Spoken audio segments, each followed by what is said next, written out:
Que a graça e a paz do nosso Senhor Jesus Cristo esteja sobre a sua vida e sobre toda a sua casa. Amados, hoje eu quero convidar você para a leitura do texto de Mateus, capítulo 9, verso 14 até o verso 17. Diz a palavra do Senhor: Então os discípulos de João vieram perguntar-lhe: Por que nós e os fariseus jejuamos, mas os teus discípulos não? Jesus respondeu: Como podem os convidados do noivo ficar de luto, enquanto o noivo está com eles? Virão dias quando o noivo lhes será tirado, então jejuarão. Ninguém põe remendo de pano novo em roupa velha, pois o remendo forçará a roupa, tornando pior o rasgo. Nem se põe vinho novo em vasilhas de couro velhas. Se o fizer, as vasilhas se rebentarão, o vinho se derramará e as vasilhas se estragarão. Pelo contrário, põe-se vinho novo em vasilhas de couro novas, e ambos se conservam. Amém? Os versos 14 e 15, eles são muito interessantes e muito relevantes a nós hoje. Jesus, durante todo o seu ministério, foi implacavelmente perseguido. Ele sempre estava diante um fogo cerrado dos fariseus e doutores da lei. Para cada ato que Jesus praticava, cada milagre, cada fala, sempre havia um questionamento, uma crítica, uma pergunta, uma repreensão por parte dos fariseus e doutores da lei.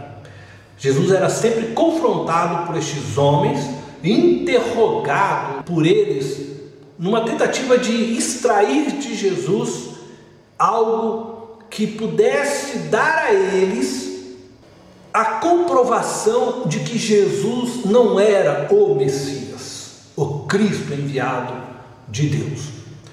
Os fariseus e os mestres da lei em Israel, eles faziam isto e era esperado, na verdade, que eles o fizessem. Eles eram homens estudiosos da palavra de Deus que tentavam proteger Israel dos falsos messias. A própria Bíblia nos afirma que houveram diversos homens que se diziam Messias, o Salvador. Então, estes mestres das leis, das escrituras sagradas, eles interrogavam estes homens, eles questionavam, eles pressionavam, assim como eles faziam com Jesus, tentando pegá-los em contradição, tentando de alguma forma encontrar algo para provar que eles não eram o Messias. E é o que eles faziam então com a pessoa de Jesus. O grande problema destes fariseus e doutores da lei era que eles se fecharam totalmente para reconhecerem o verdadeiro Messias. Eles estavam tão determinados a provar que as pessoas não eram o Messias, o Cristo, o enviado, o ungido de Deus, de forma que eles não se abriam para perceberem de fato que Jesus era o Messias, o enviado de Deus, mesmo diante de todos os milagres, mesmo diante de todas as evidências, que Jesus mostrava. Eles não eram capazes de perceber isso, estavam totalmente cegos pelo seu próprio serviço religioso para a nação de Israel. O interessante deste texto agora é que Jesus não é indagado pelos fariseus, nem pelos mestres da lei. Ele foi indagado pelos discípulos de João. E a indagação desses discípulos, ela é relevante. Veja as palavras deles: Mestre, por que nós temos que jejuar e os seus discípulos não? Ora, a pergunta deles revela que eles não conseguiam discernir o tempo em que estavam, o momento em que se encontravam. E a resposta de Jesus é clara. Ele está dizendo: eles não jejuam porque o noivo está presente com eles. O que de fato isso implica para nós hoje? É porque praticamos atos religiosos, atos que são válidos, genuínos na sua prática, mas que se perdem porque não são praticados no tempo correto, na maneira correta. O que eu estou querendo dizer é que, embora o jejuar fosse um ato válido de uma espiritualidade sadia, perdeu-se a validade do jejum naquele momento histórico, porque Jesus estava presente com eles. A resposta de Jesus nos aponta isto. Por que eles deveriam jejuar se o noivo está presente? Não é a hora de jejuar, não é o momento de jejuar, embora o jejum seja uma prática religiosa, válida, uma prática de uma espiritualidade sadia, é verdade, mas que precisa ser experimentado, vivenciado no momento certo. E este é o nosso grande problema. Nós fazemos muitas práticas espirituais válidas e boas, mas sem compreender o momento histórico, o momento de Deus na história. E quando nós fazemos estas práticas religiosas sem compreendermos o momento de Deus na história, muitas vezes o que nós fazemos não tem sentido algum. É como se estivéssemos jejuando enquanto Deus está conosco na festa. Não faz sentido. É hora de festejar. É hora de você se deliciar da presença de Deus. E por que então jejuar neste momento? Sendo que o jejum, ele é uma prática espiritual para nos aproximarmos de Deus, para nos tornarmos mais sensíveis à voz de Deus. Mas se Deus está presente com eles fisicamente, acessível a eles, o jejum perde o sentido de ser. E assim também muitas de nossas práticas religiosas.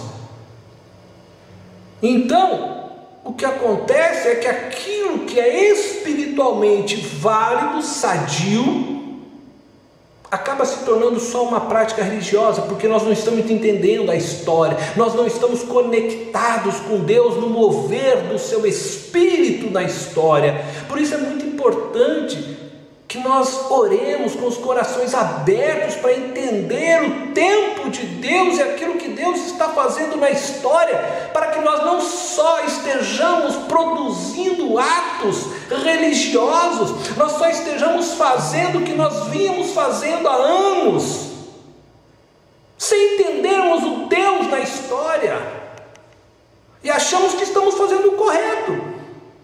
Afinal de contas, jejuar é uma prática boa, é uma prática espiritualmente correta e válida. Então, as palavras de Jesus seguintes remetem a esta realidade. Ninguém põe remendo de pano novo em roupa velha, pois o remendo forçará a roupa, tornando pior o rasgo. Nem se põe vinho novo em vasilhas de couro velhas. Se o fizer, as vasilhas se rebentarão, o vinho se derramará e as vasilhas se estragarão. Pelo contrário, põe-se vinho novo em vasilhas de couro novas, e ambos se conservam. Essa palavra de Cristo, ela tem sido muito utilizada nos nossos tempos para contrastar a comunidade da fé, a comunidade viva, movida pelo poder do Espírito Santo, e a instituição religiosa. E dessa forma mostrar que as ações do Espírito e o mover do Espírito na história não consegue ser compreendido, não consegue ser segurado pelas estruturas religiosas, e elas precisam então se moldar, elas precisam se abrir para que o Evangelho possa criar, vamos dizer, tudo aquilo que é necessário para a salvação das novas gerações. Em outras palavras, essas estruturas religiosas, elas precisam ser menos burocráticas, elas precisam ser mais leves, mais ágeis, mais flexíveis, mais espirituais, para comportar o poder do Evangelho de Cristo nos tempos também atuais. Mas o texto, de fato, embora possa ser lido desta forma, ele está falando de pessoas, de indivíduos que não estão com a consciência abertas para receber o vinho novo que Jesus está trazendo. Jesus, ele está sendo questionado aqui, rejeitado, porque as pessoas não conseguiam superar os velhos paradigmas da sua consciência. Você entendeu? Por que eles não jejuam enquanto nós jejuamos? O que eles esperavam é que os apóstolos, os seguidores, os discípulos de Jesus também jejuassem, porque esta era a prática deles. Eles não estavam com a consciência aberta para compreender e receber o novo, uma vez que eles também não tinham sequer a consciência da nova realidade que estavam vivendo. O Emanuel, Deus conosco, estava ali diante dos olhos deles, mas eles ainda queriam continuar praticando a sua religiosidade costumeira, aprendida desde a sua infância. Não estavam conscientes da verdade em que se encontravam e não estavam conscientemente abertos para esta nova realidade. E é claro que quando pessoas não têm a consciência aberta para a realidade do tempo em que vivem, do mover de Deus na história, elas acabam se tornando reprodutoras de uma religiosidade. Elas acabam apenas fazendo o que elas vinham fazendo desde a infância, sem perceber o mover real de Deus na história, porque aprenderam a fazer assim, aprenderam daquela forma, e não conseguem mais ler a história juntamente com o mover do Espírito Santo de Deus. O advento do reino de Deus ressignificava toda a lei de Moisés, mas aqueles homens não conseguiam perceber isso. O reino de Deus exige uma nova consciência que gera um novo homem, que por sua vez gera uma nova comunidade. Nós precisamos ler a Bíblia e ler a história nossa hoje, e entender o mover de Deus nessa história.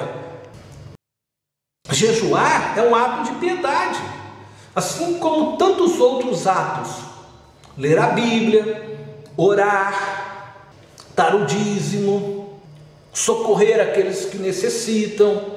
Mas todos estes atos somente fazem sentido quando praticado com a nova consciência do reino de Deus. Quem não sabe explicar suas práticas religiosas e por que as fazem no tempo presente, não tem a luz do reino de Deus, não tem a compreensão por parte do Espírito de Deus do tempo em que vive.